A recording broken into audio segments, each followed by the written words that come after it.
Bonjour, bienvenue dans cette 5e édition de On est là, l'émission en lutte, qui portera sur les quartiers populaires de Bordeaux, La Benoge, Bacalan, Saint-Michel et bien d'autres encore. Au sommaire, une interview avec des urbanistes, un entretien avec le centre d'animation des Aubiers, mais aussi une question écrite que Philippe Poutou nous rapportera et un bref retour sur le conseil municipal de Bordeaux. Mais tout de suite, deux micro-trottoirs, l'un à La Benoge et l'autre à Bacalan. Bordeaux, phare mondial vitivinicole. Bordeaux, l'ex-bourgeoise endormie devenue hyperactive. Bordeaux, pôle d'excellence. Bordeaux, classé patrimoine mondial de l'UNESCO. Bordeaux, l'écrin offert aux promoteurs les plus brillants. Son architecture classique, caractéristique du XVIIIe siècle. Son luxueux quartier du Triangle d'Or. Ses hôtels prestigieux et ses investissements audacieux font de la capitale de la Nouvelle-Aquitaine un joyau de 260 000 habitants, au cœur d'une métropole bientôt millionnaire.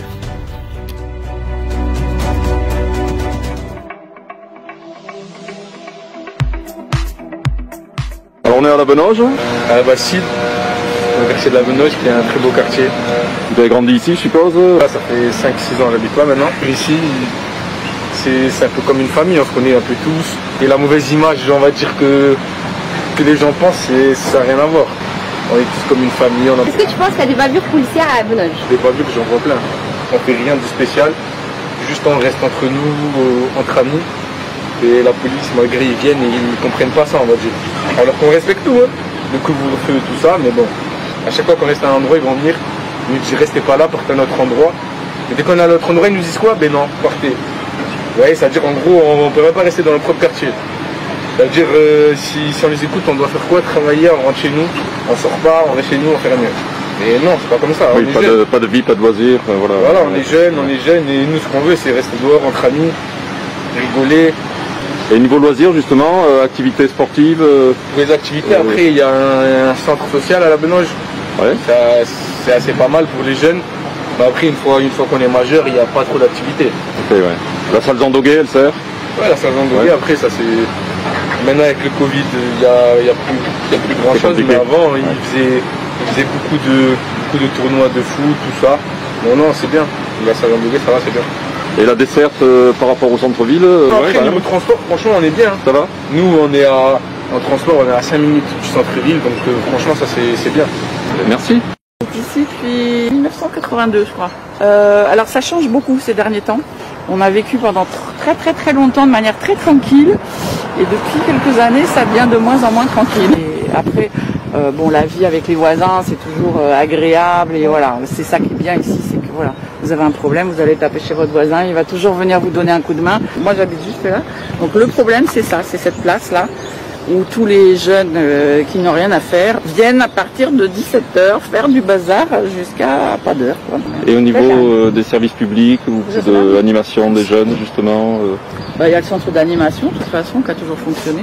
Après il y a des éducateurs, il y a la mission locale, il y a vraiment une prise en charge. Au niveau des jeunes, ici, si les jeunes veulent bien y aller, il y a une vraie prise en charge. D'accord. Il y a la salle Zandoguet, il y a le stade Trégier, il y a le stade Promis. Au niveau des activités physiques, il y a largement du quoi, franchement. Mais le gros d'ici, c'est que c'est presque une vie de village, en fait. C'est-à-dire que vous avez un souci, voilà. Vous avez toujours quelqu'un qui va vous donner un coup de main. Tous les gamins se sont aidés ensemble. Enfin, le jardin ici, c'est quand même une institution. Oui. C'est-à-dire que toutes les mamans descendent avec le panier, les gâteaux, les bonbons. Merci. Je vous en prie. Ça fait depuis là que j'ai 8 ans j'habite ici. Et le quartier, il est plus comme avant, parce que avant il y avait plus d'ambiance, plus d'animation, plus de choses à faire. Et maintenant c'est de moins en moins, parce que les personnes âgées ils sont de moins en moins. Après il y a de moins en moins d'habitants, parce qu'ils ont fait déménager, ils ont fait casser la Bardée. Oui. La Bardée. Au niveau du quartier, après sinon la population elle est très bien. Il peut y avoir une population très bien, mais d'après il y a des petits jeunes, mais comme dans tous les quartiers, vous allez trouver ça. Sinon ça va, c'est un beau quartier, c'est une bonne population. On s'accompagne tous. Voilà, la vie est belle. Bon, merci. On est ici à La Benoge. Oui, on est à La Benoge. Alors aussi, le soir, il y a énormément de rats. Ah oui. Il y a énormément de très très gros rats ici qui sortaient. C'est horrible.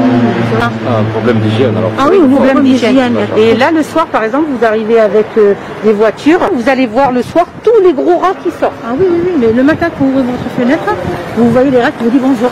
Ils marchent tranquilles en plus. Mais ils n'ont pas peur, c'est nous qu'on a peur d'eux. Et la mairie de Bordeaux? La mairie de Bordeaux, c'est une bonne question. Est-ce qu'ils font des choses pour les citoyens? Les jours qu'ils ont besoin de nos citoyens pour faire des votes, ils frappent à les portes. Mais une fois que le citoyen il a besoin de la mairie, honnêtement, ils ferment leurs portes. On est transparent pour eux. C'est-à-dire pour eux, les citoyens, c'est des chiffres. Et c'est dommage. On est dans un pays très très riche. Au niveau égalité soi-disant, fraternité et liberté, on est loin de ça. Nous voici à Bacalan, tout au nord de la ville, presque au pied du pont d'Aquitaine, à 2 pas de la cité Claveau. Ici, c'est la cité Labarde et sa centaine d'appartements. Les résidents les plus anciens sont là depuis plus de 60 ans. Ils se sentent parfois un peu abandonnés.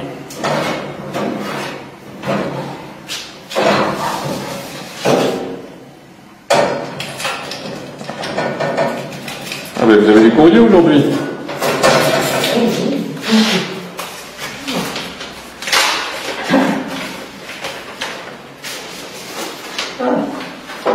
C'est une cité, une notion, c'est la bonne année. Et l'argent qu'ils ont mis là, il ferait mieux d'entretenir les trottoirs. Cette locataire a évoqué les trottoirs défoncés, mais hors micro, elle nous a parlé aussi de l'insalubrité des caves et du local poubelle, des cages d'escalier mal entretenues, des espaces verts laissés à l'abandon par une cité, et des appartements vides dans chacun des immeubles de la cité.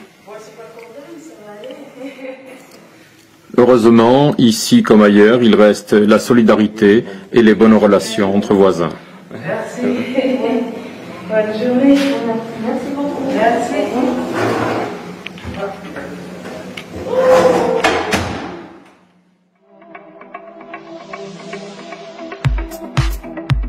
Dans le quartier des Aubiers, construit près du lac dans les années 70, nous avons été reçus par le directeur et un animateur du centre d'animation des Aubiers. On essaie de mettre ce sujet-là sur la table et de faire en sorte qu'il soit traité d'une manière différente qu'il ne l'est par la droite surtout, mais même un peu par Urmix, c'est-à-dire sur un versant sécuritaire, il faut des policiers et nous on pense qu'il faut discuter de réponses sociales. Moi je suis pas forcément pour un côté policier, hein. L'abandon quand même de flics de proximité y est aussi pour quelque chose. Hein. Là le lundi, juste après le décès de Lionel, les gens avaient besoin quand même de se sentir rassurés et qu'on n'avait même pas une tête avec un képi. Ça aurait été peut-être bien d'avoir une police de proximité qui soit là rien pour rassurer quoi. Puis je crois qu'ils ont plus ce rôle des flics d'il y a 20 ans qui avaient un peu de lien avec la population. Ouais, ça c'est terminé. Du point de vue déjà d'une présence de la mairie, est-ce qu'il y a un changement et est-ce que vous sentez épaulé? On attend les actions qui seront mises en place rapidement. Ils ont décidé d'un animateur jeune. Donc en plus, oui, on a fait un constat d'abandon, mais qui se voit quand vous vous promenez sur le quartier, quoi. C'est visible. Ça, je pense que cette histoire de réhabilitation qui doit avoir lieu, je sais pas, qui est mis en route depuis, je sais pas, 10 ans. Mais je veux dire, nous, le centre, ça fait partie d'un des centres les plus insalubres. Ouais. Et puis pas du tout adapté à toutes les actions qu'on mène. Heureusement qu'on a la ferme pédagogique, parce que ça nous fait quand même un lieu ressource et d'air. Et la ferme pédagogique, c'est quoi exactement comme concept? Je pense que les Aubiers, c'est la dernière cité de ce type à Bordeaux qui a été créée à Bordeaux. Après, il y a eu d'autres choses, mais aussi verticale, aussi bétonnée, aussi resserrée, je pense que c'est la dernière. Donc l'idée, à un moment donné, ça a été d'amener de la nature dans ce lieu, ou tout du moins à proximité, faire comprendre, notamment auprès des enfants, que en dehors d'une cité comme ça, il y a des choses qui se passent. Il y a la nature, la campagne, les animaux, l'environnement et tout ce qu'on peut travailler autour de cette question. Il y a un gros travail qui se fait le samedi en famille, autour d'activités toujours liées à la ferme. C'est-à-dire que On jardine, on plante, on récolte, on entretient, on nourrit les animaux. On peut monter sur un cheval ou sur un poney. Il y a des journées où on met en place des animations autour d'un thème. Les semis par exemple, les petits animaux, la cuisson autour du four à bois. Ça, vous êtes combien dans l'équipe ici On doit être en ETP 17-18. Et avec les jeunes, là, même si le Covid ne permet pas ça, parce que c'est des sortes de se retrouver, de discuter. Il y a eu des repas de fait toute la semaine avec les jeunes et même les familles là-haut. Des temps ici de discussion informelle. Évidemment, le premier truc qu'on a discuté, qu'on voit, c'est la peur, donc des guerres. On sait qu'il y a aussi l'histoire de trafic de drogue et tout ça, donc on sent les bagarres et tout ça. Mais est-ce que ça, il y a quand même cette perception de ce que tu dis, toi, d'un quartier abandonné, d'aller au-delà de ça, quoi. Est-ce que ça se discute un peu, parce que... Effectivement, oui. Que personne forcément bouge par rapport au trafic de drogue ou... C'est très visible ça, le trafic de drogue. Tu sors, tu regardes, tu restes 5 minutes devant un cabine top et... si tu observes, tu vois le truc. Ce qui est moins prévisible peut-être, c'est la détention d'armes. Est-ce que c'est nouveau? Apparemment non. Après, les échos qu'on a eu, il y a une inquiétude, oui. On sait, on peut s'attendre à des règlements de compte. Ça a tendance, sur la Gironde notamment, Toulouse, c'est de plus en plus fréquent, quoi. Moi, qui suis là depuis un moment, entre les grands que je connais et qui ont maintenant des mouflés, qui disent qu'ils voudraient passer les bonnes paroles, entre guillemets, à leurs petits, mais ils n'ont presque plus la main non plus. Et là, on est arrivé à un stade où il faut vite agir, quoi. Et on imagine bien, en tout cas, le mécanisme destructeur, quoi. Mais ça, et la non-maîtrise des anciennes générations sur ce qui se passe dessous, quoi. Il faut regarder les stats au niveau du chômage. 55% aujourd'hui. Oui, de toute façon, je vois pas comment, tant qu'il y aura ce taux de précarité, on pourra mettre des moyens, mais il faut pas saupoudrer, quoi. Et voilà, le club de foot, ils ont des vestiaires, mais c'est même pas des vestiaires.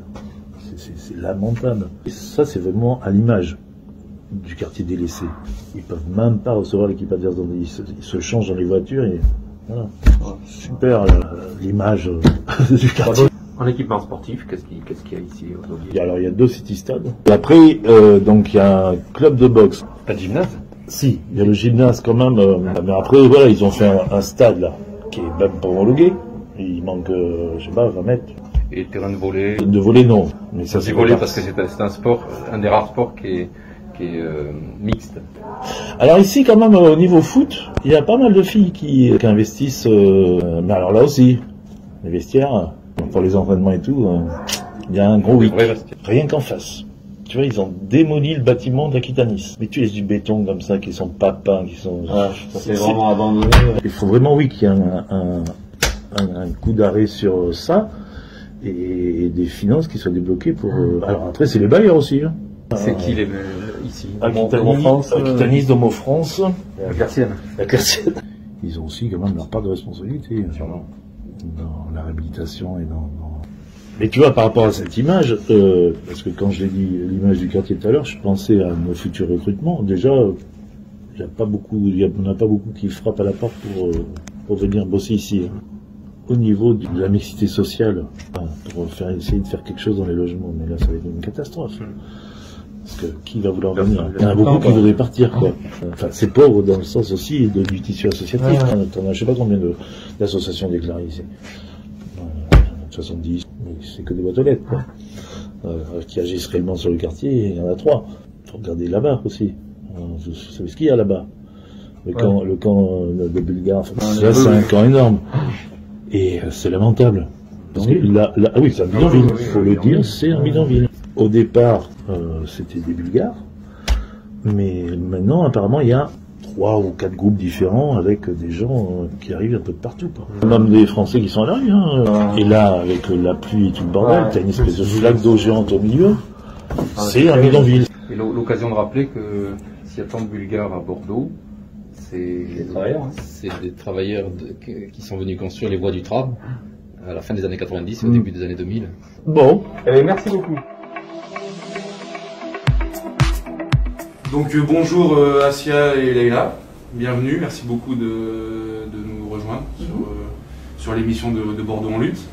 Déjà, est-ce que vous pouvez commencer par vous présenter? Donc, je m'appelle Leïla Larbi, je suis militante, je dirais, pour qu'on me situe un petit peu, féministe, antiraciste, des quartiers populaires, militante écolo aussi pour le climat. Voilà, j'ai de multiples casquettes et je suis aussi chargée de campagne pour une ONG internationale. Voilà. Qui ça, tu veux dire le... Oui, je peux dire le nom, Some of Us, Okay. Voilà, qui est une ONG justement qui vise à lutter contre toutes les dérives des multinationales. Ok. Donc, voilà, je pense que tu imagines qu'il y a beaucoup de travail. Il y a du boulot, ouais. Ouais, donc c'est la lutte voilà, dans le privé comme dans le professionnel. Ok. Et après, par rapport à notre sujet du jour, bah oui, j'ai vécu différents moments de ma vie dans différents quartiers. Donc à Bordeaux, en région parisienne, et même voilà, en province. Quoi. Juriste et bénévole du coup à la Châtaigneraie, à Pessac, à la permanence juridique. Et je considère pas vraiment vivre dans un quartier parce que en fait, j'ai toujours vécu à côté d'un quartier. Donc j'ai une vision extérieure et intérieure du quartier. Je vis dedans dans le sens où voilà, je travaille dedans bénévolement, mais je vis en dehors du quartier. Justement, je rebondis juste du coup parce que c'est intéressant. Parce que vous dites toutes les deux que vous venez d'un quartier, des choses comme ça. Moi du coup je suis urbaniste. Donc ces quartiers-là, on les nomme toujours différemment du reste de la ville. Zone urbaine sensible, ZUP, quartier prioritaire politique de la ville, banlieue, cité. Enfin, il y a énormément de noms qui sont donnés par des gens qui sont souvent à l'extérieur de ces quartiers, qui n'y vivent pas. Donc pour vous, qu'est-ce qu'un quartier populaire? Quelle serait votre définition de ces quartiers dans lesquels vous avez grandi ou dans lesquels vous vivez aujourd'hui? Quand je pense au quartier, je pense à concentration. Déjà, je pense vraiment à une concentration de population sur un petit territoire. Donc je pense aussi à la densité de population. Je pense au mal logement. Je pense aussi à, à la difficulté d'accès, voire à l'inexistence des services publics, tu vois. Je pense, oui, à la pauvreté du service public qui est proposé. Donc ça va, tu vois, des infrastructures comme les écoles, ce genre de choses, les loisirs, la culture. Et cette culture élitiste qu'on nomme culture, en tout cas en France, plus tendance à pas être présente, tu vois, dans ces territoires-là, au niveau des infrastructures, toujours. Et pourquoi, selon toi? Parce que c'est pas le but. C'est pas le but que les populations qui sont présentes dans ces quartiers aient accès à ce genre de... Voilà, à cette culture-là, on va dire. Pour toi, pourquoi ont été faits ces quartiers? Quand on connaît l'histoire de France, on sait pourquoi ces quartiers, ils sont là. Enfin, après, toi, tu m'as dit que tu étais urbaniste, donc forcément, tu as dû étudier ça, tu as peut-être même fait ta thèse là-dessus, je sais pas, tu vois. Mais bien sûr, pour accueillir justement cette main-d'œuvre étrangère, donc on est passé des bidonvilles, comment dire, au quartier, quoi.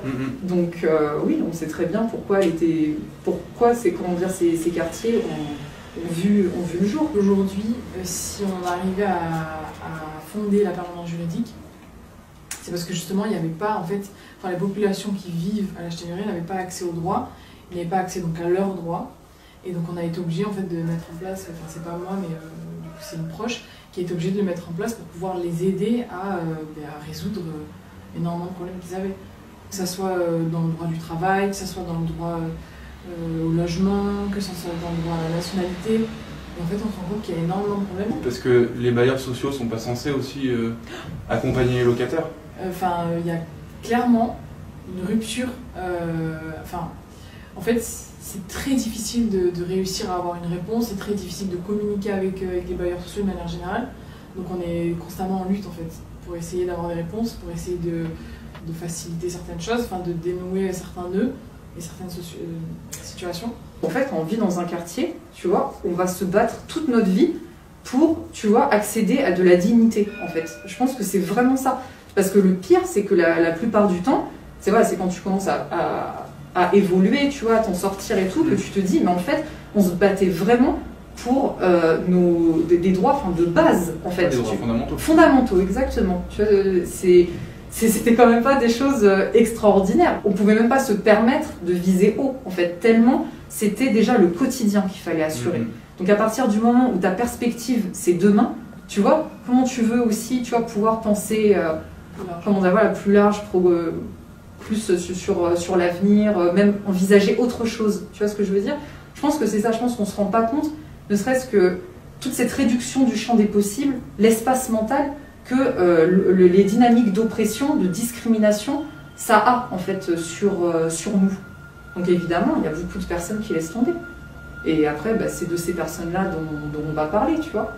Donc évidemment, il y en a qui vont se tourner vers, je sais pas, les drogues, peut-être l'alcoolisme, la petite délinquance, après la plus grosse délinquance. Tu fais la permanence ESSAC, c'est pour ça. Et moi, je faisais la permanence juridique qui avait été mise en place par l'AMBN, l'Association des musulmans de Bordeaux-Nord, au Grand Parc. Cette permanence qui, évidemment, était ouverte à tout le monde. Et j'avais pas que des musulmans qui venaient, quoi. J'avais tous les profils qu'on peut retrouver dans un quartier populaire.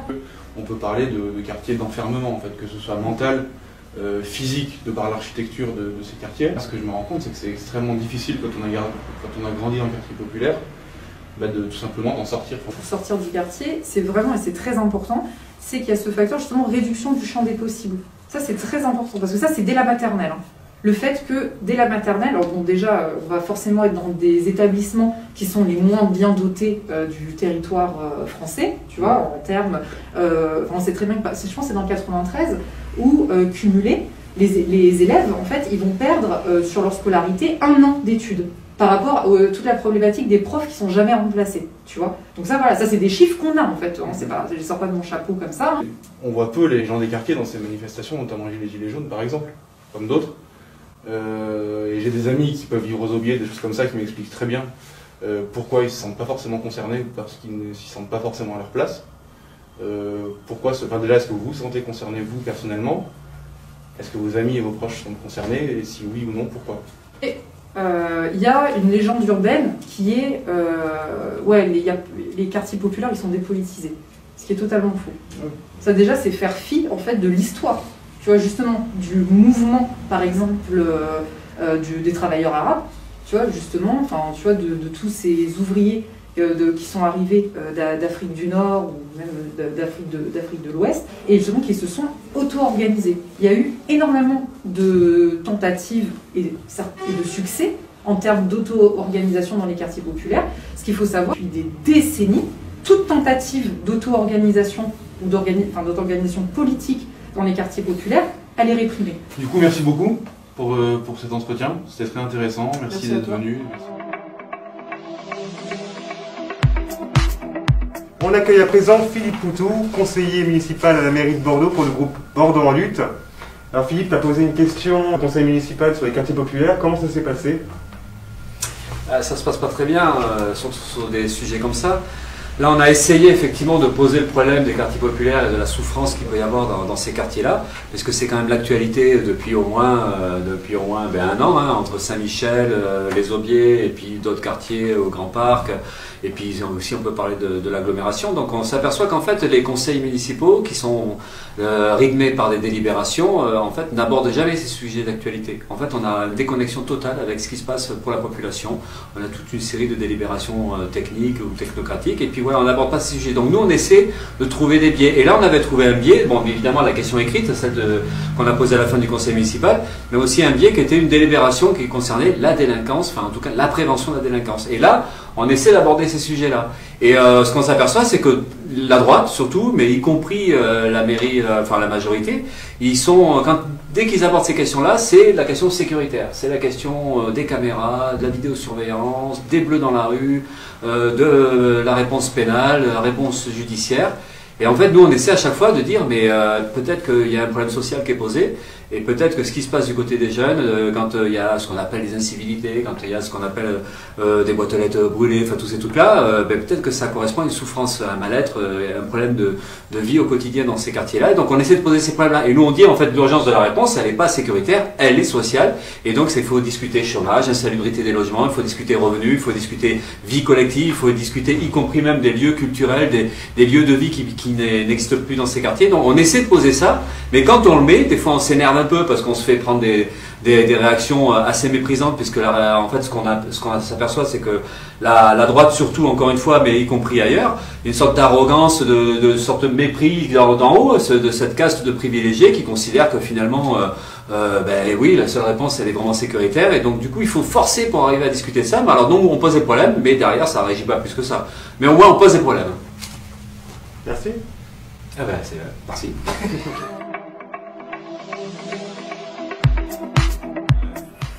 Action.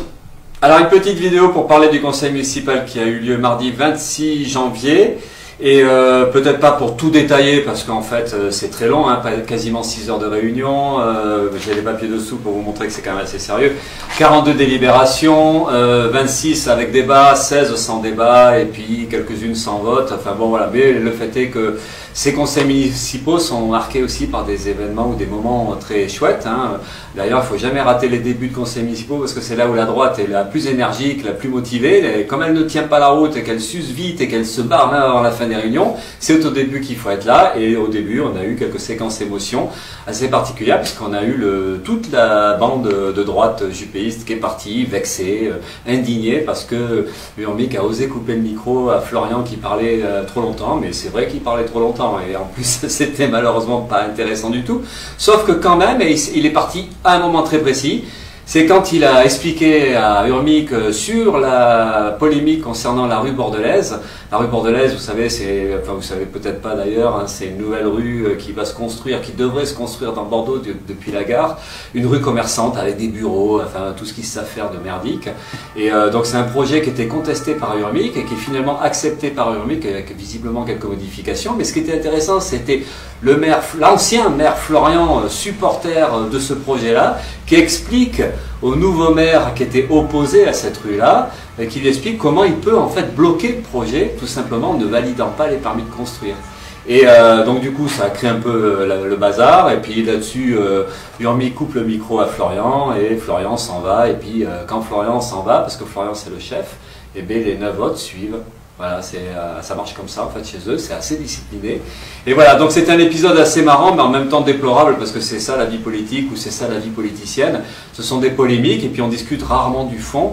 Et ça, ils savent bien s'indigner, se vexer. Donc voilà, donc nous on essaie quand même à chaque fois de pas trop rentrer dans ce jeu-là, parce qu'en fait on est un peu débarqué, puis c'est pas notre monde, donc on connaît pas ni les valeurs de ces gens-là, puis ni même les méthodes. Donc on essaie d'intervenir. Et là sur la rue Bordelaise par exemple, le problème de fond qu'on a essayé de poser, c'est la question de la politique du logement de la ville, ce qui n'est jamais traité de fond d'ailleurs, hein. Et c'est la question de la spéculation immobilière, de comment on contrecarre les politiques de bétonisation, d'artificialisation des sols, comment on arrive à s'opposer au fait que ce soit des groupes privés qui décident de tout, hein, parce qu'ils ont la main complète, hein, sur le foncier, et comment en fait la mairie, comment les collectivités territoriales elles reprennent la main là-dessus. Donc on essaie de poser ces problèmes-là, et c'est une question de fond, puisqu'en fait normalement Urmic est censé être contre l'artificialisation et donc est censé s'opposer à la spéculation immobilière. Et bien en fait il ne le fait pas, et quand il a des choix à faire, et bien il plie et il finit par accepter des projets à la con, et c'est le cas de la rue Bordelaise. Donc ça c'est un exemple aussi de la fois du côté vitrine et de la polémique, et du fond politique on n'arrive pas vraiment à discuter. Alors nous on le pose, mais c'est vrai qu'on n'a pas un succès énorme, et on n'est pas très suivi dès qu'on pose ce genre de problème-là. Donc pour aller très vite après par la suite, il y a d'autres sujets qui sont un peu comme ça aussi, traités très légèrement ou même pas du tout traités. C'est par exemple la question des quartiers populaires, la question du mal-être, de la souffrance sociale qui peut exister dans des quartiers comme les Aubiers, Grand Parc, Chantecry, Bacalan ou la Bastide. Tous ces quartiers-là dont on a vu à travers l'actualité récente tous les aspects finalement faits divers, hein, ça apparaît toujours dans les faits divers, la vie des quartiers comme ça, hein, c'est des actes de délinquance, c'est le drame du jeune adolescent des Aubiers qui est tué le 1er janvier, ce sont un peu à chaque fois des histoires comme ça, et donc nous on essaie aussi de dire, mais si à ces événements-là, il y a derrière une question sociale qu'il faut qu'on arrive à poser, c'est l'insalubrité des logements, c'est le chômage, la précarité, le fait que ces quartiers-là sont ghettoisés, le fait qu'il n'y a pas de lieu de vie, il n'y a pas de cadre qui permettrait à la population de pouvoir vivre ensemble, d'assister, enfin de faire de la culture, de faire du du sport, c'est souvent des structures qui n'existent pas du tout.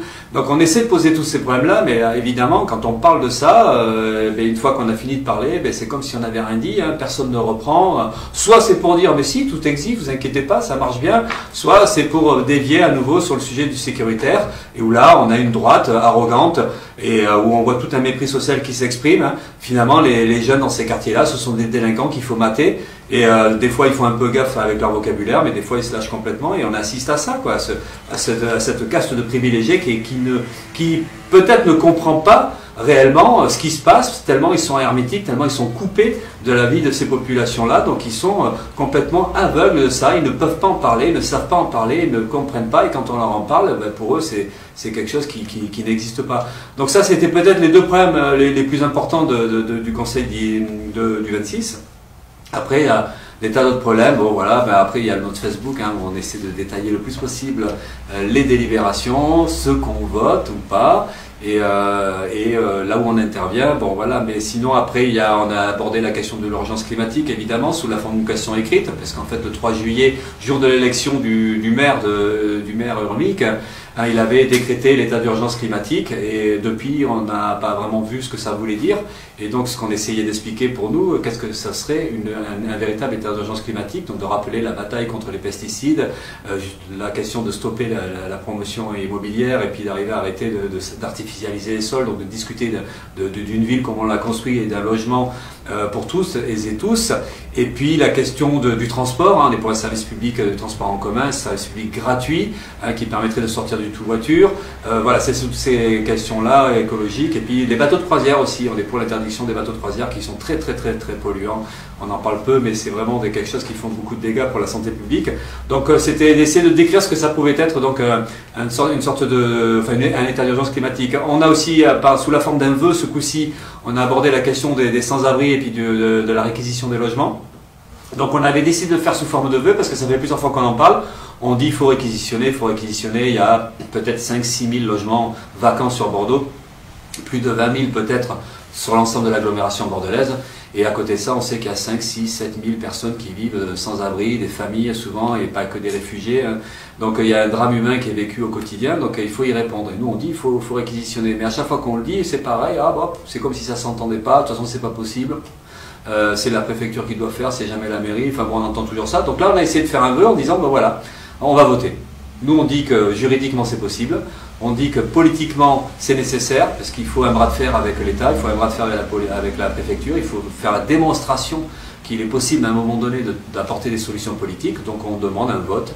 Et ce vote a été d'abord contesté par la majorité, en essayant de faire en sorte que ce ne soit pas un vœu mais une question écrite, hein, en nous expliquant qu'en fait notre vœu était mal formulé, que ce n'était pas possible et tout ça, en fait c'était possible, donc c'est resté un vœu, et donc grâce à ça il y a eu vote, et ce qu'on s'est aperçu c'est qu'en fait il n'y a eu que 3 personnes qui ont voté pour la réquisition des logements vacants, ce sont les 3 du groupe Bordeaux en lutte, et ce qui ne nous a pas surpris c'est que la droite vote contre, bon voilà, la droite c'est la droite. Et par contre, la majorité, comme un seul homme, comme une seule femme, ils ont voté contre, tous ils ont voté contre le fait qu'il faille ou en tout cas qu'il était possible de réquisitionner des logements vacants pour loger les sans-abri. Donc ça c'est terrible, y compris le PCF, et là on a senti qu'il y avait une sorte de discipline, une sorte de serrage de coude en disant voilà, là on lâche pas et machin, et donc il y a une démonstration aussi de ce que c'est que la gauche institutionnelle, de ce que c'est que ces gens-là qui promettent des tas de choses, bon, même s'ils ne les promettent pas, ils laissent entendre au moment d'une campagne électorale, puis quand il s'agit d'agir, il n'y a plus personne. Et c'est la continuité d'une politique, et c'est ça qui est à la fois malheureux et qui est détestable dans la vie politique, c'est qu'en fait il y a des reniements qui sont énormes. Bon voilà, donc je vais arrêter là peut-être parce que c'est déjà très long, mais donc sachez qu'on a de quoi lire et de quoi apprendre sur nos pages Facebook, et puis la suite dans une prochaine vidéo. À bientôt. Merci à toutes et à tous d'avoir suivi cette émission. Si ça vous a plu, mettez un petit pouce bleu, et à la prochaine.